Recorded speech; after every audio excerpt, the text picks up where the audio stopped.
No, no, y fíjate que para los mismos judíos en el Talmud y comentaristas judíos, ellos dicen irónicamente que es lo que ellos hicieron, que si una persona va a pos a su corazón, o sea, no sigue los mandatos de Dios, sino que va en pos de su propio entendimiento, para los judíos eso era catalogado un ateo.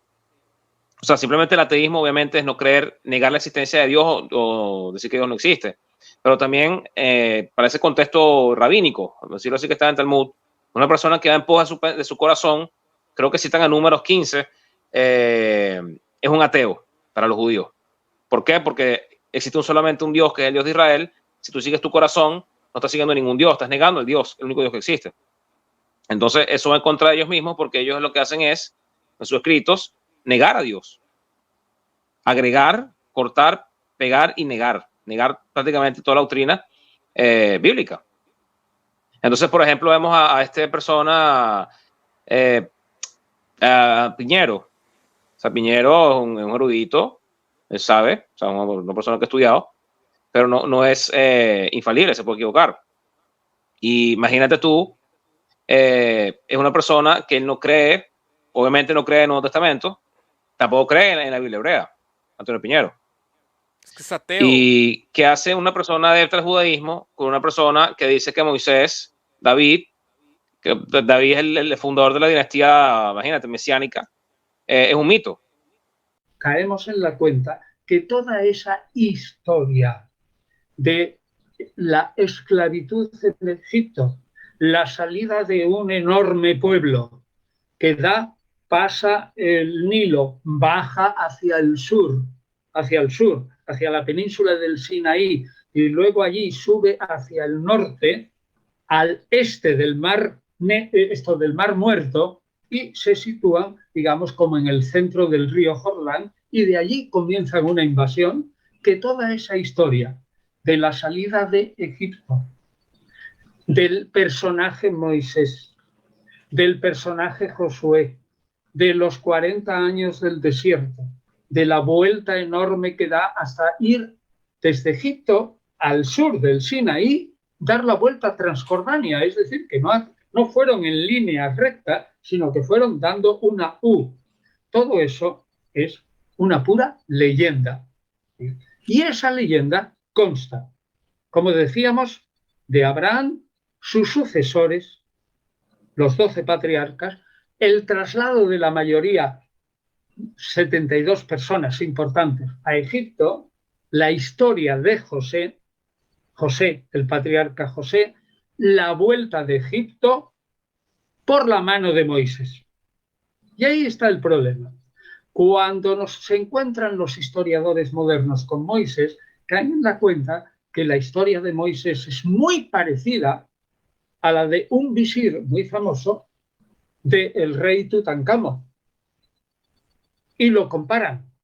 Y entonces da toda la impresión de que Moisés, que pudo haber existido, pero que ciertamente no sería tal como lo pinta esta leyenda, es un personaje que puede tener un mínimo sustrato histórico, pero la mayoría es una leyenda en torno a un personaje que es hebreo, pero que se educa en la corte egipcia.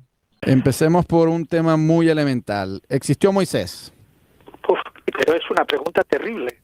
Yo creo que la ciencia histórica está muy dudosa y más bien se inclina que es, digamos, sobre algún trasfondo posible de algún líder judío. Siempre tiene que haber algún trasfondo para grandes leyendas que normalmente no arrancan desde la nada, pero aparte de eso surgen dudas que existiera porque la figura de Moisés prácticamente ni siquiera tampoco la gran hazaña suya, que es la salida, la liberación de los judíos, o el éxodo, podemos decir, que estaban totalmente hundidos en la esclavitud de Egipto, pues eso probablemente no ha existido. Hilberman y Finkelstein, en el que expone estos argumentos, que yo no me los he sacado de la cabeza, sino que los he tomado de ese libro. Sí. Realmente yo diría que son tan convincentes,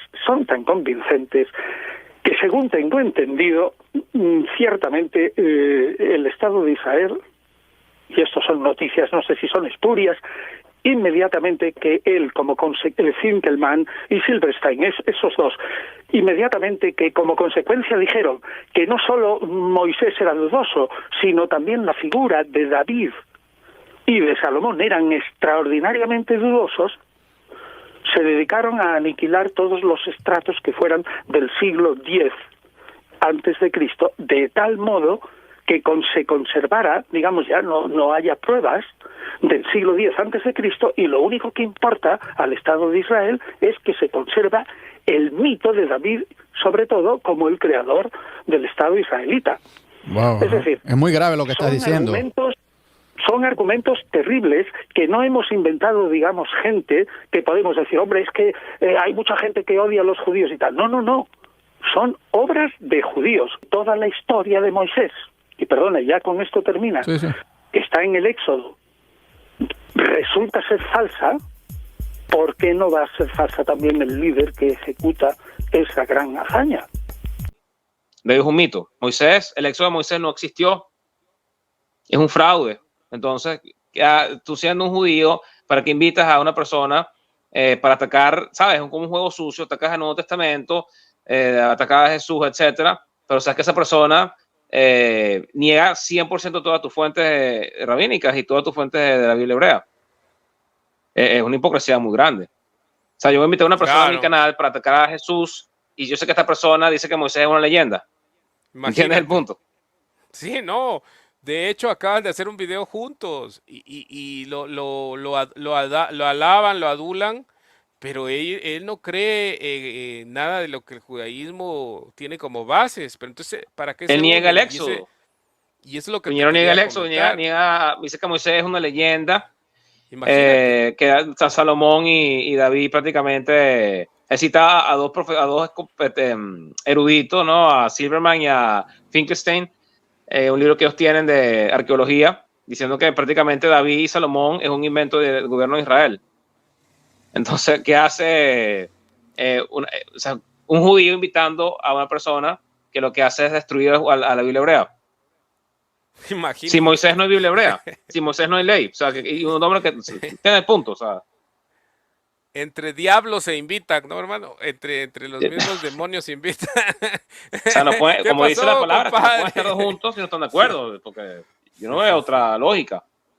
Sí, no, y obviamente si se unen es porque andan en el mismo espíritu, ¿no? O sea, los dos pueden tener sus blasfemias, porque esas son blasfemias. Tienen sus blasfemias contra la Biblia, pero para atacar a Cristo sí se unen. Ahí sí se unen. ¿Por qué? O sea, porque son pero fíjate la ironía. Mira la ironía. O sea, tú eres un judío que sigue el judaísmo rabínico. Moisés, según tú, o sea, según lo que ellos creen, ¿no? Estos judíos, según ellos creen que Moisés recibe la ley en el Sinaí y que Moisés en el Sinaí recibe la ley oral también. El mito, pues eso es un mito, que reciben la ley oral. Entonces, tienes una persona en tu canal que te está escupiendo en tu cara diciéndote que, bueno, todo lo que tú crees es una farsa porque Moisés es una leyenda. O sea, ¿qué vas a atacar tú a Jesucristo? ¿Con qué moral vas a atacar a Jesucristo? Si esta persona invitado dice que tus escritos son una comiquita. ¿Entiendes? O sea, es una cosa que yo nunca he entendido eso. O sea, si tú invitas a otro judío, bueno, está bien, ataquen lo que quieran atacar, pero vas a inventar un agnóstico que dice que Moisés no existe. O sea, es un mito, una leyenda. David, la promesa mesiánica, David es un mito. O sea, yo no, eso es una cosa, como él dice, ¿cómo es? Cognitiva, una disonancia cognitiva. Disonancia cognitiva total, ¿no? Sí.